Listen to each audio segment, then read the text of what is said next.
Assalamualaikum warahmatullahi wabarakatuh. Sebelumnya perkenalkan kami dari kelompok 5 yang beranggotakan saya sendiri Rivaldi Batulwapi beserta rekan saya Mia Rosmiati dan Vina Fitriani. Di sini saya akan mempresentasikan tentang pengawasan dan kerangka audit syariah.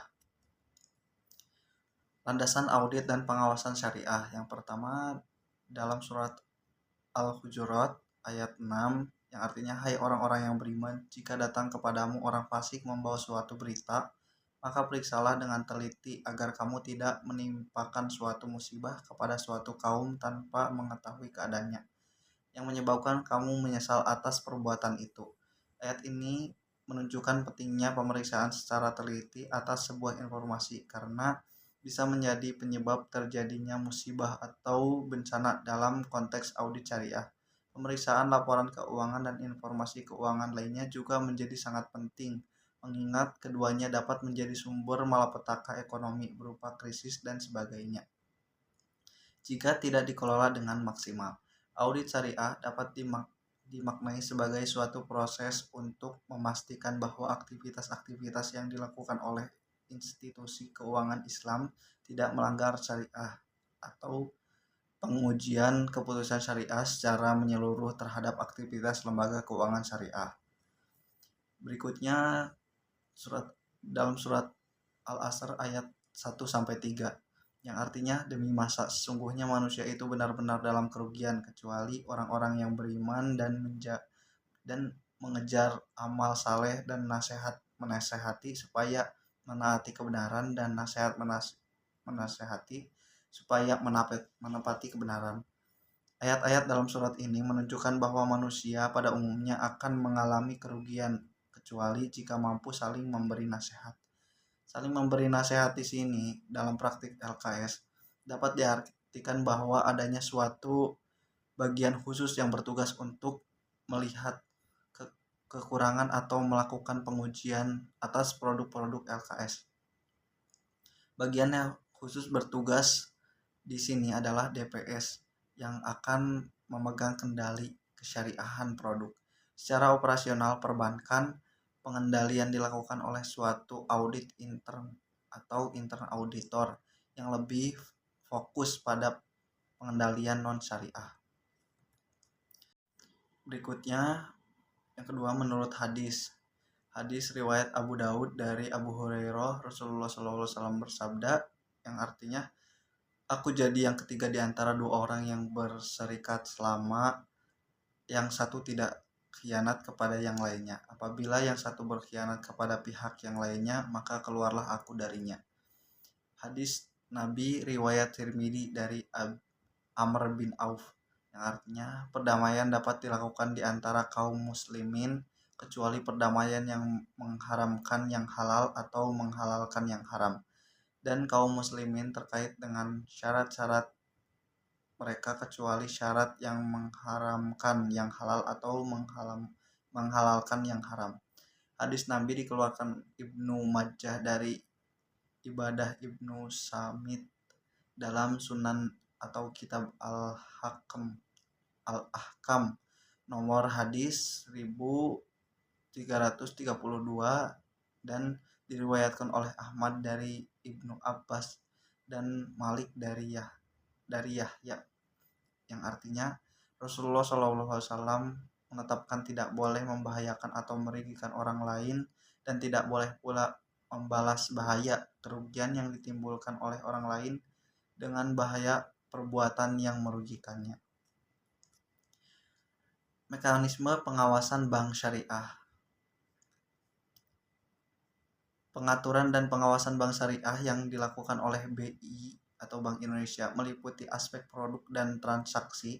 Hal tersebut rinci dalam PBI nomor 7/35/PBI/2005, perubahan atas nomor 6/24/PBI/2024 tentang bank umum yang melaksanakan kegiatan usaha berdasarkan prinsip-prinsip syariah. Setiap bank syariah pada dasarnya wajib menerapkan prinsip syariah dan prinsip kehati-hatian dalam melakukan kegiatan usaha yang meliputi A. Melakukan penghimpunan dana dari masyarakat dalam bentuk simpanan atau dan investasi.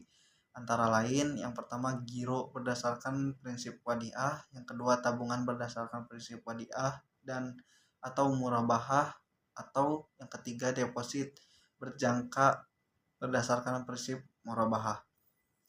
B. Melakukan penyaluran dana melalui yang pertama prinsip jual beli berdasarkan akad antara lain murabahah, istisna, dan salam. Yang kedua, prinsip bagi hasil berdasarkan akad antara lain murabahah dan musyarakah.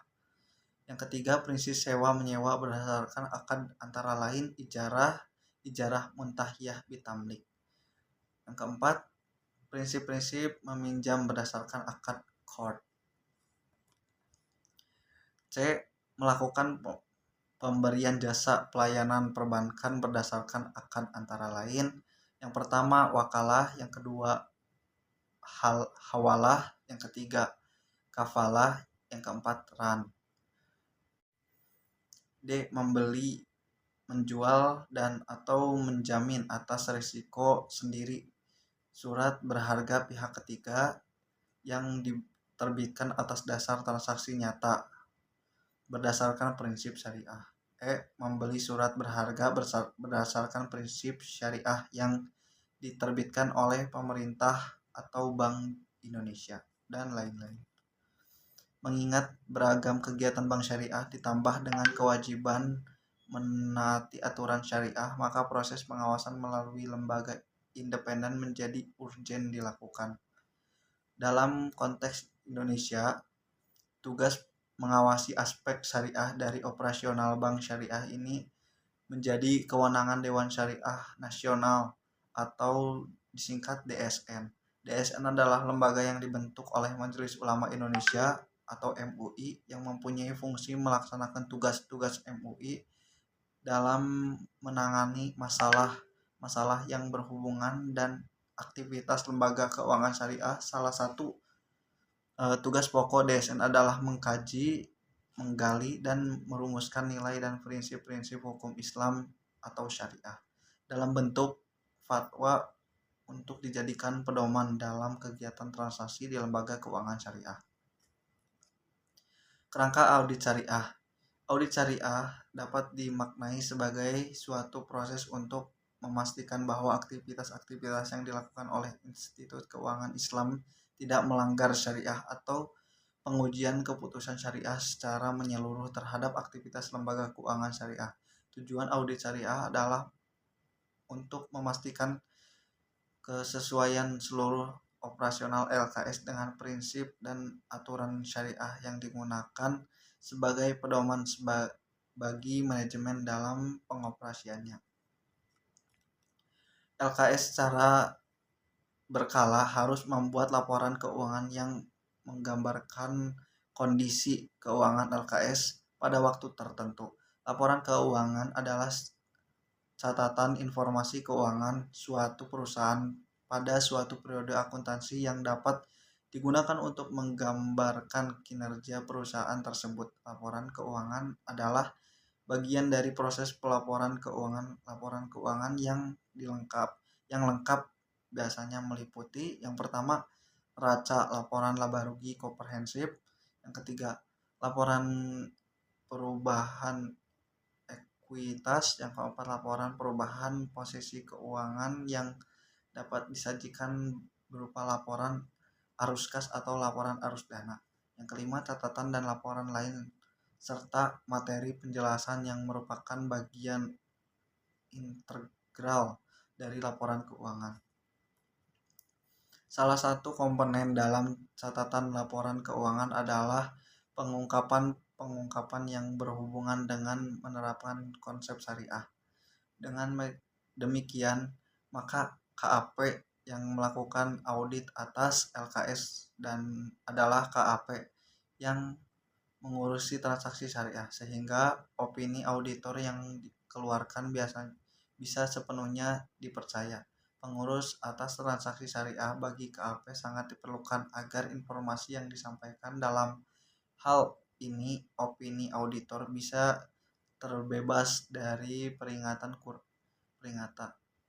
Quran surat Al-Hujurat ayat 6. M. Syafi'i Antonio memberikan kisi-kisi apa saja hal-hal yang dilakukan pada audit bank syariah, yaitu yang pertama, penggunaan kewajaran penyajian laporan keuangan dan unsur kepatuhan syariah. B. Memeriksa akunting dalam aspek produk baik sumber dana ataupun pembiayaan. C. Pemeriksaan distribusi profit. D. Pengakuan pendapatan cash basis secara real. E. Pengakuan beban secara accrual basis. F. Dalam hubungan dengan bank koresponden depository, pengakuan pendapatan dengan bagi hasil, memeriksa atas sumber dan penggunaan zakat. H. Ada tidaknya transaksi yang mengandung unsur-unsur yang tidak sesuai dengan syariah. Hal-hal di atas adalah unsur-unsur yang harus ada dalam audit syariah. Meskipun demikian, prosedur audit yang telah ada tetap memiliki peran dalam audit pada perbankan syariah. Prosedur audit secara umum antara lain: A. Prosedur analis atau mempelajari dan membandingkan data yang memiliki hubungan. B. Menginspeksi atau memeriksa dokumen, catatan, dan pemeriksaan fisik atas sumber-sumber berwujud. C. Mengkonfirmasi atau mengajukan pertanyaan pada pihak intern atau ekstern untuk mendapat informasi. D. Menghitung dan menelusuri dokumen. E. Mencocokkan ke dokumen. Mungkin sekian yang dapat saya sampaikan. Untuk kurang lebihnya mohon maaf. Terima kasih. Assalamualaikum warahmatullahi wabarakatuh. Baik, untuk selanjutnya adalah sesi tanya jawab. Di sini sudah ada dua penanya. Untuk penanya yang pertama adalah Tesela dan yang kedua adalah Haikal. Untuk penanya yang pertama, menurut kelompok Anda, apakah prosedur dalam mengaudit perbankan syariah dengan perbankan konvensional memiliki prosedur yang berbeda atau tidak? Jawabannya, perbedaan antara audit syariah dan audit konvensional tentu berbeda. Di audit syariah, yang pertama, objek LKS atau lembaga keuangan, bank maupun non-bank yang berkooperasi dengan prinsip syariah. Audit konvensional, objek lembaga keuangan bank maupun non-bank yang tidak berkooperasi berdasarkan prinsip syariah. Yang kedua, mengharuskan adanya peran DPS. Audit konvensional, tidak ada peran Dewan Pengawas Syariah. Yang ketiga, audit syariah, audit dilakukan oleh auditor bersertifikasi SAS atau sertifikasi akuntansi syariah. Di audit konvensional, audit dilakukan oleh auditor umum tanpa ketentuan bersertifikat SAS. Audit syariah, standar audit AA OIFI, standar audit konvensional IAI. Audit syariah, opini berisi tentang syariah compliance atau tidaknya LKS. Di audit konvensional, opini berisi tentang kewajaran atau tidaknya atas penyajian lab keuangan perusahaan. Mungkin itu jawaban untuk Tesela. Yang kedua, pertanyaan dari Haikal, apa saja hal yang menggambarkan laporan audit? Yang pertama, mendukung sejumlah laporan keuangan dan pengungkapan. Yang kedua, menilai atau menaksir prinsip akuntansi yang digunakan dalam prinsip laporan keuangan. Yang ketiga, menilai perkiraan signifikan yang dibuat oleh manajemen dalam persiapan laporan keuangan. Yang keempat, mengevaluasi presentasi laporan keuangan secara keseluruhan. Mungkin itu adalah jawaban untuk Haikal. Terima kasih untuk sesi tanya jawab. Cukupkan sekian. Assalamualaikum warahmatullahi wabarakatuh.